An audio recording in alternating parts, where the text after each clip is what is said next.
Alright, this is the third video of reading the book Rich Dad, Poor Dad.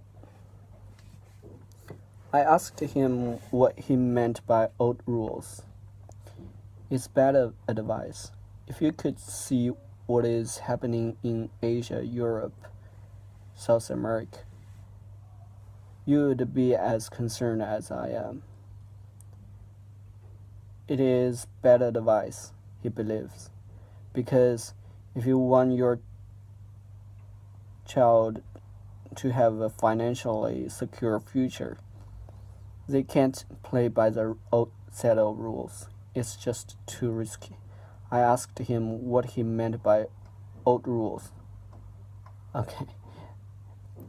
I guess I repeated that paragraph once. People like me play by a different set of rules from what you play by, he said. What happens when a corporation announces downsizing? People get laid off, I said. Families are hurt. Unemployment goes up. Yes, but what happens to the company, in particular a public company on the stock exchange? The price of the stock usually goes up when the downsizing is announced, I said. The market likes it when a company reduces its labor costs,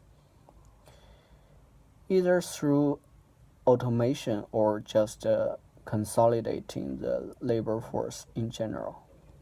That's right, he said. And when the stock prices go up, people like me, the shareholders, get richer. That is what I mean by a different set of rules. Employees lose. Owners and investors win.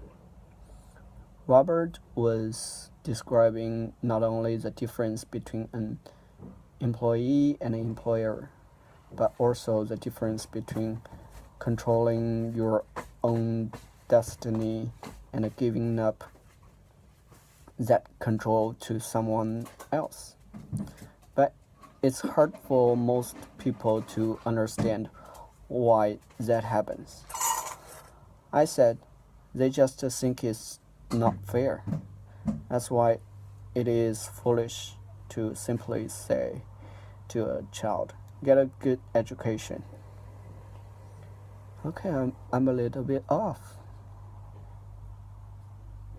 Let's repeat this paragraph. But it's hard for most people to understand why that happens. They just think it's not fair. That's why it's foolish to simply say to a child, get a good education, he said. It's foolish to assume that the education the school system provides will prepare your children for the world they will face upon graduation. Each child needs more education, different education, and they need to know the rules, the different set of rules. There are rules of money that the rich play by, and there are the rules that the other 95% of the population plays by, he said. And the 95% learns those rules at home and in school. That is why it's risky today to simply say to a child, study hard and look for a job. A child today needs a more sophisticated education, and the current system is not delivering the goods. I don't care how many computers they put in the classroom or how much money schools spend. How can the education system teach a subject that it does not know? How does a parent teach their child what the school does not? How do you teach accounting to a child when they get bored? And how do you teach investing when, as a parent, you yourself are risk averse? Let's check what averse is. Averse is opposed to.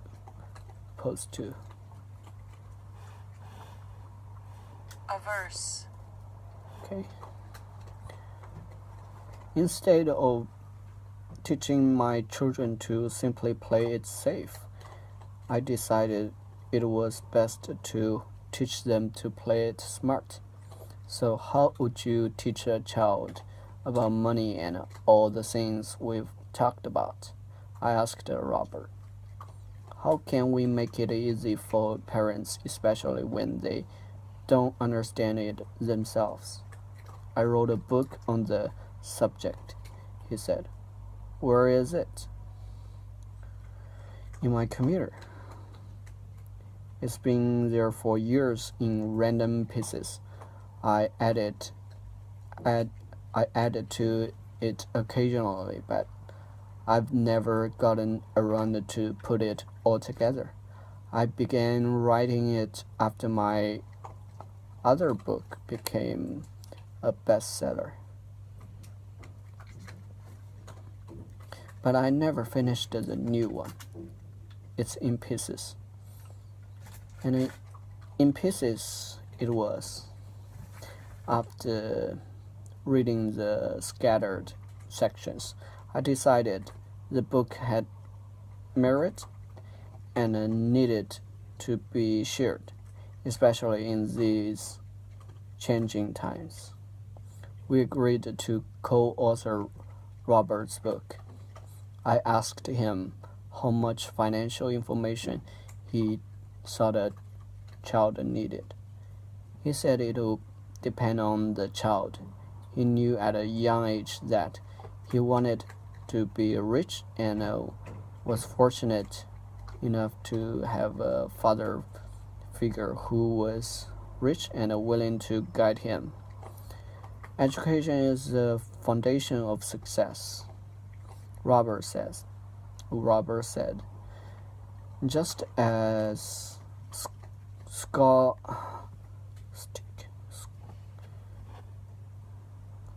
what this word is.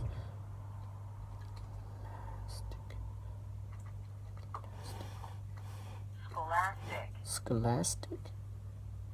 Okay, related to school something.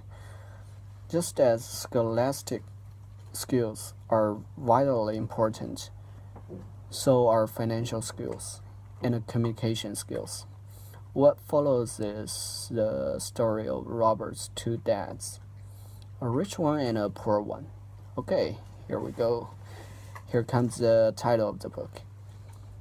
That expounds on the skills. Expounds means emphasizes, maybe. Expound.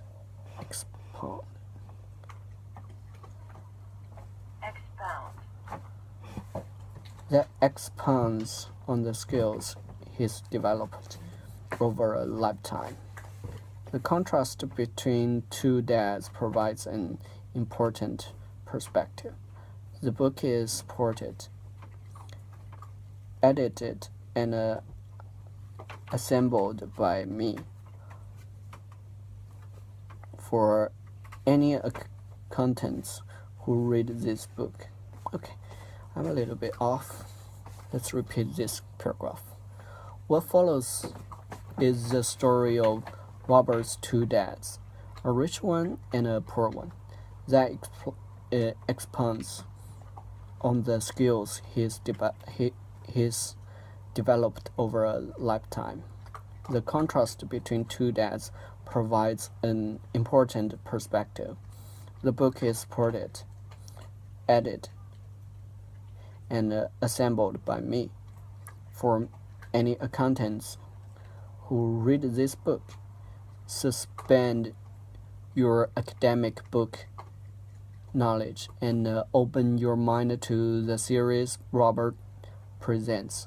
Although many of them challenge the very fundamentals of generally accepted accounting principles, they provide a valuable insight into the way true investors analyze their investment decisions.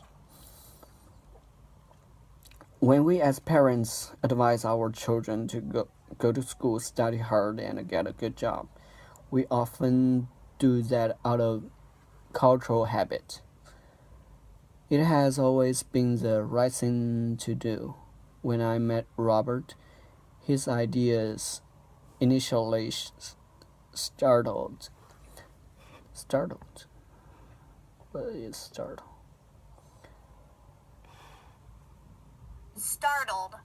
Startled, scared, or surprised. Startled me.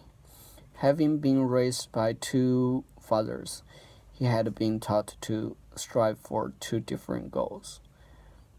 His educated dad advised him to work for a corporation. His rich dad advised him to own the corporation. Both life paths required education, but the subjects of study were completely different. His educated dad encouraged Robert to be a smart person. His rich dad encouraged Robert to know how to hire smart people. Having two dads caused many problems. Robert's real dad was the superintendent. Okay, it's an unfamiliar word.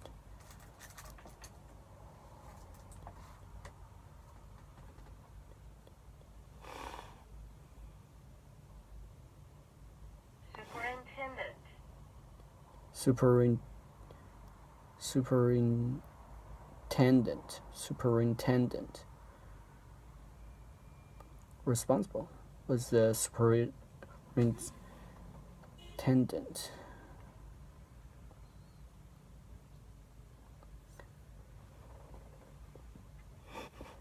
Robert's real dad was the superintendent of education for the state of Hawaii.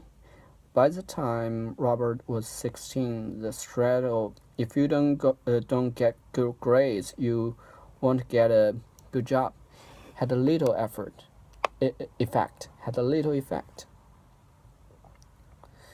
He already knew his career path was to own corporations, not to work for them.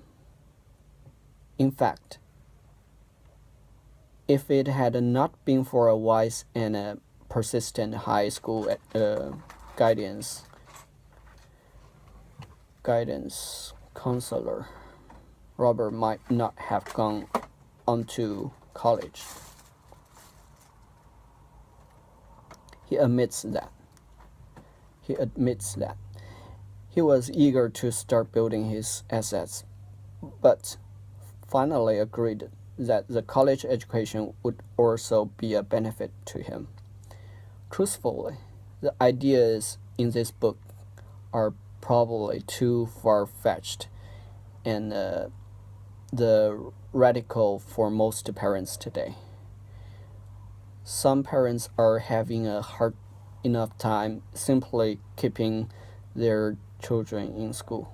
But in light of our changing times, as parents, we need to be open to new and bold ideas. To encourage children to be employees is to advise your children to pay more than their fair share of taxes over a lifetime, with little or no promise of a pension.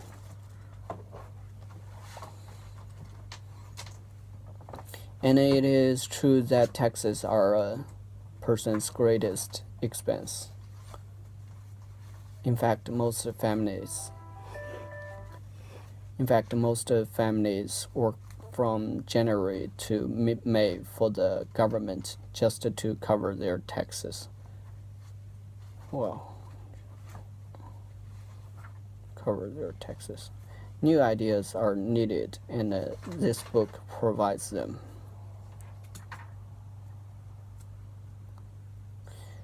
Okay.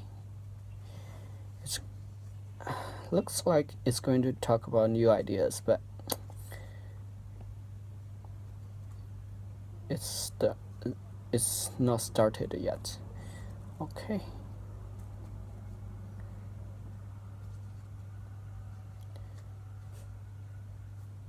This book is a little bit vague, I would say. It hasn't provided any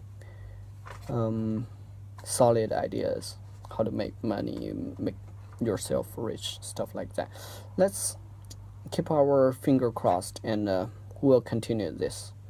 Okay, that's it for today. See you next time. Bye.